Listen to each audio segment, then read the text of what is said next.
everybody, it's Gail from Gail's Bookish Things. Welcome to day 19 of July Journaling Joy. So today I wanted to just give you some ideas on how to use number stencils and date stamps in your books. If you have these, you already know about it, I'm sure. I'm not necessarily saying anything that maybe aren't aware of, but I did want to point out a few different kinds that you could try and just show you, if you haven't thought about it, the fun little flair that it can add to a journal page. This one here I have a couple of. I ordered this from Allie Brown on her Etsy shop.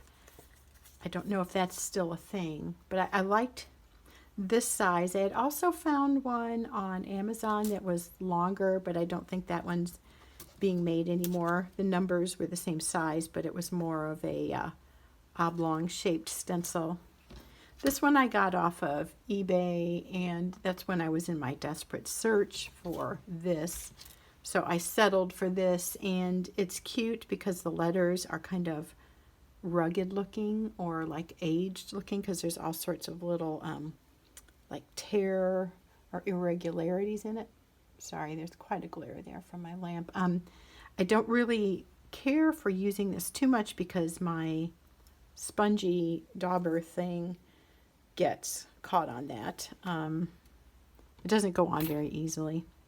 And then this is, see, this is from Illustrated Faith. This is a date stamp, and it's got, here we go, 11 different options for wording, as well as just your basic month, date, and year.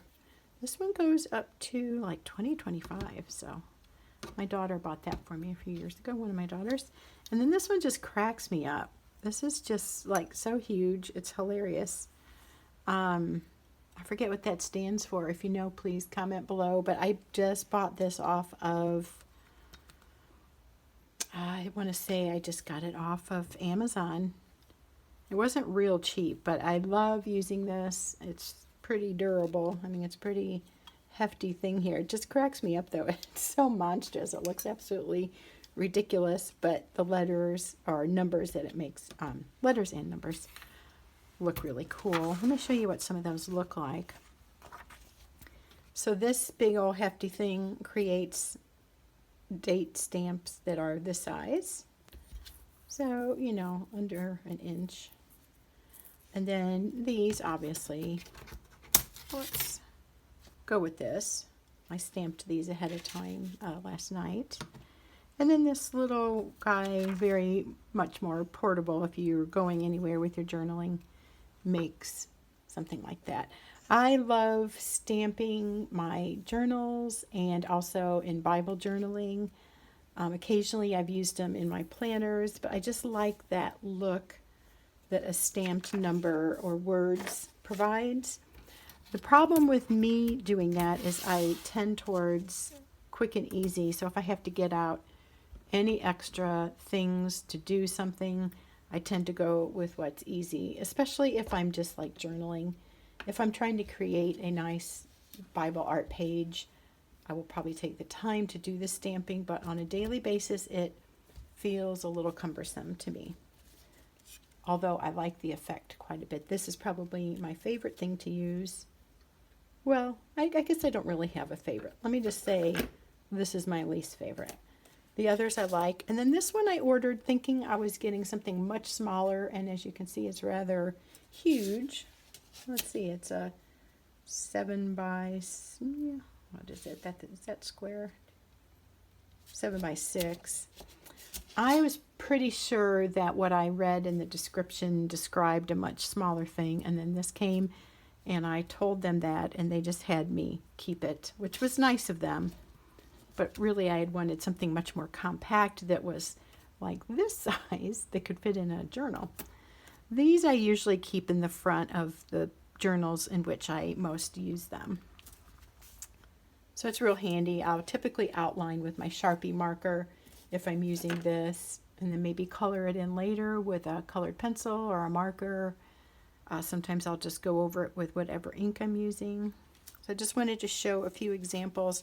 This I really like. I've prepared the page with a honeycomb stencil, and I love this blue and green. My friend Debbie showed me about that. And then I stenciled these basic number stencils and then colored it in when it was dry with a white paint pen or something. Oh, I don't know if it's a paint pen. This Jelly Roll pen in white, or the other one I have. Let me grab it. Excuse my reaching.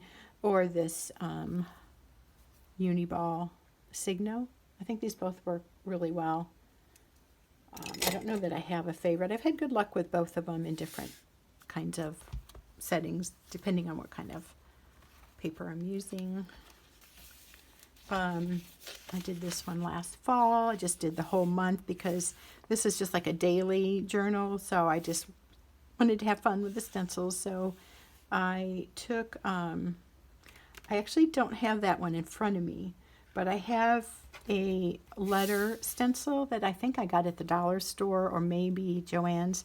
It's really flimsy, but it has this kind of block lettering on it. And I did November, obviously, and then just did the number 1. I colored them in with a marker and then put little dots on them to give it a little more sparkly look. Let's see. I think that's all I had marked in that book. And then in my big journaling Bible, let's see, I had a page marked, but because this is so full, it's hard to see where I put the, that's funny, the sticky note. Let's just take a little glance and see. Well, here's one. Big, bold letters. I love that. It just, I don't know. I don't know what I love about it. I think just because it's big and bold and it's not a subtle statement at all with the date. I'm not trying to distract with Bible pages right now. I just want to show you how it can look. Right. This is nice and crinkly. Here's another one right here. I like that a lot. And then here is an example of the date with this. So sometimes what I'll do is I'll just, put that in the stamp pad and do that. And then maybe there's a little more ink and I'll just blot that out on a couple spots. And it just adds to that layered effect. As you can see, I don't go for a real tidy look generally. I like more of a carefree or scrapbooky, or I use that as an adjective, scrapbooky or scrappy, and I think you know what I mean, although I don't know that that's the best phraseology.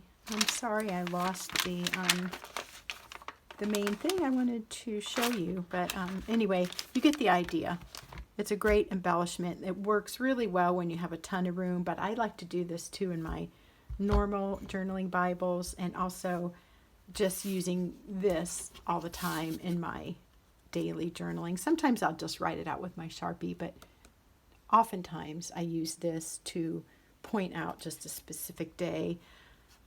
Sometimes what I'll do too in my daily journaling is say it's already July and it's the 19th, so I'll just do a 19. And then maybe the next several days I might just write it with my Sharpie. And so every so often you'll get the bold numbers, which also is maybe a quicker way of doing it sometimes. But I do love this effect. And so here, I use my small Illustrated Faith stencil, stamp. And I use the Wow God one, and I just have the date. So it just adds more dimension. Here I did a lot of stamping. A lot of times I just like draw or do my own lettering or pictures like this. So adding a more structured font, I guess you could say.